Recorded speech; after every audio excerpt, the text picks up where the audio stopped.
أول حرب توحيد في التاريخ نتج عنها أول دولة نظامية في العالم واللي هي مصر. ولكن هل عشان مصر كانت تتوحد كان لازم يبقى في حرب، لازم استخدام السيف؟ فعشان نلاقي إجابة على السؤال ده لازم نعرف القصة من الأول. من 5200 سنة مصر ما كانش شكلها زي دلوقتي. مصر كانت مقسومة بالعرض لمصر السفلى اللي هم الدلتاوية ومصر العليا اللي هم الصعايدة، وكانت حدود الدلتاوية من أول البحر المتوسط لغاية شمال الجيزة، وحدود الصعايدة من أول الجيزة لغاية أسوان. يعني الجيزة من فجر التاريخ من 5000 سنة هي مدينة صعيدية وتبع الصعيد. ما علينا، المهم إن الدلتاوية والصعايدة دول بالرغم إن هم نفس العرقية، الاتنين أقباط، ولكن الاتنين كانوا مختلفين عن بعض جدا في الثقافة، في الدين، في العادات والتقاليد، وكان في عداوة شديدة جدا ما بينهم وما بين حكامهم. يعني على سبيل المثال الدلتاوية كانوا بيعبدوا وجت اللي كان الرمز ليها الكبرى، والصعايدة كانوا بيعبدوا نخبت كان الرمز بتاعها أنثى النسر مش ذكر النسر، لأن أنثى النسر أقوى من ذكر النسر بكتير، أقوى وأشرس كمان. وبالتالي دول ليهم عاصمة ودول ليهم عاصمة، دول ليهم حاكم ودول ليهم حاكم، وحكومة وهكذا. بس يجي السؤال هنا،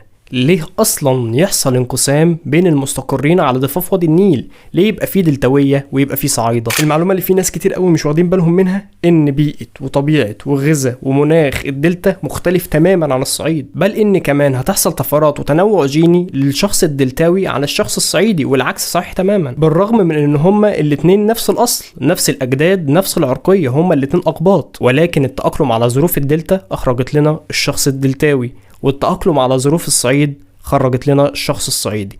ده ليه صفات وده ليه صفات مختلفة شوية عنه. وعلشان نعرف نضرب أمثلة ونشوف الموضوع بعينينا هنتكلم مثلا عن الدلتا. الدلتا دي كانت جنة الله على الأرض، ونهر النيل كان متفرع فيها ل7 فروع أساسيين، اللي 5 منهم اندفنوا واتبقى منهم فرعين أساسيين اللي هم رشيد ودمياط. الدلتا كانت مليانة بحيرات، مستنقعات، طمي، خصوبة، زرع في كل مكان. بالإضافة إن الدلتاوية كان عندهم البحر المتوسط واللي كان عامل اعتدال في الجو طول السنة. يعني انت كشخص دلتاوي، انت لو مديت ايدك في اي ناحية هتلاقي اكل، لو انت مديت ايدك كده هتلاقي زرع واكل، لو انت مديت ايدك كده هتلاقي زرع واكل، لو انت بصيت بس قدامك وبصيت تحت رجلك هتلاقي سمك.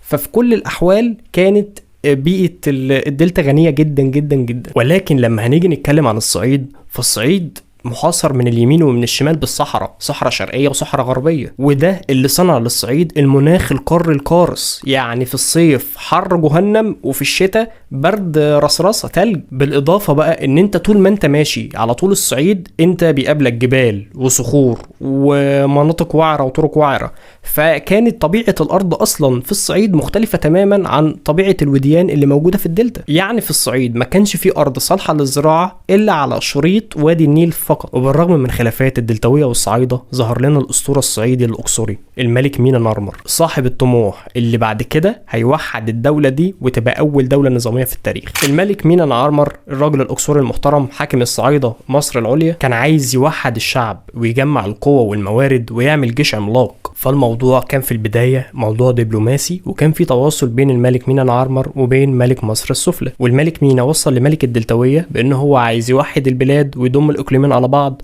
ويبقى دولة واحدة قوية. ولكن ملك الدلتاوية قال له لا، مش عايز. يعني انت مين عايز تيجي تقول لي ان الدلتاويه والصعايده اللي بيحاربوا بعض دول يبقوا شعب واحد وكده؟ لا، وبص بقى اللي عندك اعمله. لا، ده احنا الدلتاويه اللي هنيجي نحتل الصعيد ونضم الصعيد لاراضينا. فزي ما انتم شايفين الدلتاويه والصعايده ما كانش ما بينهم دبلوماسيه نهائي، وطول ما السنين بتمر القوه العسكريه والاقتصاديه للاتنين بتكبر، وعلى طول عشان ما بين الاقليمين مشاكل وصراعات، فلا بد من الحرب اللي هتنتهي بضم اقليم للتاني، ولازما ولا بد حرب التوحيد تحصل علشان يبقى فيه دولة قوية واحدة مستقلة. فطبعا زي ما انتم عارفين الملك مينا راجل صعيدي دماغه قفل، والدلتاوي عنادي ومش همه حد، فكلمة من هنا على كلمة من هنا. فالملك مينا نارمر عمل جيش صعيدي قوي جدا بعتاد قوي جدا، وطلع بيهم على الفيوم والجيزة، وهناك كانت نقطة التلاقي مع الجيش الدلتاوي. الجيش الدلتاوي اللي حصن نفسه كويس جدا، وكان مستني جيش الصعايدة في الحصون بتاعته ومجهزين لهم الكماين والفخاخ كويس قوي. فحصلت حرب التوحيد في الفيوم والجيزة وانتهت بانتصار الجيش الصعيدي، وانهزم الجيش الدلتاوي واتقتل ملك الدلتا، وتم توحيد مصر وأصبحت أول دولة في التاريخ ليها عاصمة واحدة، ملك واحد، حكومة واحدة، شعب واحد. وتبدأ أول أسرة في تاريخ مصر باسم الملك مينا نارمر. ودي كانت قصة توحيد مصر، وكان معكم حراس كابتن مسلم، ويلا اقعدوا بالعافية.